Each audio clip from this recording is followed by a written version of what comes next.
ಮಡಿಕೆಯಲ್ಲಿ ನೀರು ಸೇವಿಸೋದ್ರಿಂದ ಬಹಳಷ್ಟು ಕಾಯಿಲೆಗಳಿಂದ ದೂರ ಇರಬಹುದು. ಹೌದು, ಇನ್ನೇನು ಬೇಸಿಗೆ ಆರಂಭವಾಗ್ತಿದೆ. ಈಗ ಹೆಚ್ಚಿನ ಮಂದಿ ಫ್ರಿಡ್ಜ್ ವಾಟರ್ಗೆ ಸೀಮಿತರಾಗ್ತಾರೆ. ಇದರಿಂದ ಹಲವಾರು ಅನಾರೋಗ್ಯ ಸಮಸ್ಯೆಗಳು ತಪ್ಪಿದ್ದಲ್ಲ.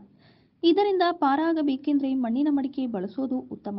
ಇಂದು ಮಣ್ಣಿನ ಮಡಿಕೆಗಳನ್ನು ಬಳಸುವವರು ತುಂಬಾ ಕಡಿಮೆ ಸಂಖ್ಯೆಯಲ್ಲಿದ್ದಾರೆ. ಅದೇನೇ ಇದ್ದರೂ ಟೆಫ್ಲಾನ್ ಕೋಟಿಂಗ್ ಸ್ಟೀಲ್ ಪಾತ್ರೆಗಳನ್ನು ಬಳಸುವವರೇ ಹೆಚ್ಚು. ಟೆಫ್ಲಾನ್ ಕೋಟಿಂಗ್ ಪಾತ್ರೆಗಳಿಂದ ಕ್ಯಾನ್ಸರ್ನಂತಹ ಕಾಯಿಲೆಗಳು ಬರ್ತವೆ ಎಂಬುದು ಗೊತ್ತಾಗಿದೆ.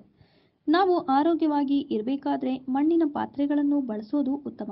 ಮಣ್ಣಿನ ಮಡಿಕೆಯಲ್ಲಿನ ನೀರಿನಿಂದ ಬಹಳಷ್ಟು ಅನಾರೋಗ್ಯಗಳನ್ನು ಗುಣಪಡಿಸಿಕೊಳ್ಳಬಹುದು ಎನ್ನುತ್ತಿದ್ದಾರೆ ತಜ್ಞರು. ಫ್ರಿಡ್ಜ್ ಬಳಸೋದ್ರಿಂದ ನಮಗಷ್ಟೇ ಅಲ್ಲದೆ ವಾತಾವರಣಕ್ಕೆ ಸಹ ಸಾಕಷ್ಟು ಅಪಾಯ ಕಾದಿದೆ. ಇನ್ನು ಫ್ರಿಡ್ಜ್ನಿಂದ ಉತ್ಪನ್ನವಾಗುವ ಹಾನಿಕಾರಕ ವಾಯುಗಳು ನೇರವಾಗಿ ಓಝೋನ್ ಪೊರೆಯ ಮೇಲೆ ಪ್ರಭಾವ ತೋರುತ್ತದೆ. ಇನ್ನು ಫ್ರಿಡ್ಜ್ ಬಳಸುವುದರಿಂದ ವಿದ್ಯುತ್ ಬಿಲ್ ಸಹ ಸಿಕ್ಕಾಪಟ್ಟೆ ಬರುತ್ತದೆ. ಕರೆಂಟ್ ಬಿಲ್ ಸಂಗತಿ ಪಕ್ಕಕ್ಕಿಟ್ರೆ ಫ್ರಿಡ್ಜ್ ನೀರಿನಿಂದ ಗಂಟಲಿನ ಸಮಸ್ಯೆಗಳು, ಅಲರ್ಜಿ, ಸೈನಸ್ನಂತಹ ಸಮಸ್ಯೆಗಳು ಬರುವ ಸಾಧ್ಯತೆಗಳು ಕೂಡ ಇವೆ. ಇನ್ನು ಮಡಿಕೆಯಲ್ಲಿನ ನೀರು ಸೇವಿಸುವುದರಿಂದ ಯಾವುದೇ ರೀತಿಯ ಸಮಸ್ಯೆಗಳು ಬರೋದಿಲ್ಲ. ಮಣ್ಣಿನ ಮಡಿಕೆಯಲ್ಲಿನ ನೀರಿನಿಂದ ಸಮ ಪ್ರಮಾಣದ ಥಂಡಿ ಸಿಗುವ ಮೂಲಕ ಬೆವರಿನ ಮೂಲಕ ಕಳೆದುಕೊಂಡ ಲವಣಗಳನ್ನು ಈ ನೀರಿನಿಂದ ಪಡೆಯಬಹುದು. ಈ ನೀರು ಕಿಡ್ನಿ, ಮೆದುಳನ್ನು ಚುರುಕಾಗಿ ಇಡುತ್ತವೆ ಎನ್ನುತ್ತಿದ್ದಾರೆ ತಜ್ಞರು. ಈ ವಿಡಿಯೋದ ಅನಿಸಿಕೆ ಮತ್ತು ಅಭಿಪ್ರಾಯಗಳನ್ನು ನಮ್ಮ ಕಮೆಂಟ್ ಬಾಕ್ಸ್ನಲ್ಲಿ ತಿಳಿಸಿ. ಈ ವಿಡಿಯೋನ ಲೈಕ್ ಮಾಡಿ, ಶೇರ್ ಮಾಡಿ ಹಾಗೂ ಇನ್ನಷ್ಟು ಇಂಟ್ರೆಸ್ಟಿಂಗ್ ಅಪ್ಡೇಟ್ಸ್ಗಳಿಗಾಗಿ ನಮ್ಮ ಯೂಟ್ಯೂಬ್ ಚಾನಲ್ ಅನ್ನು ಸಬ್ಸ್ಕ್ರೈಬ್ ಮಾಡಿ.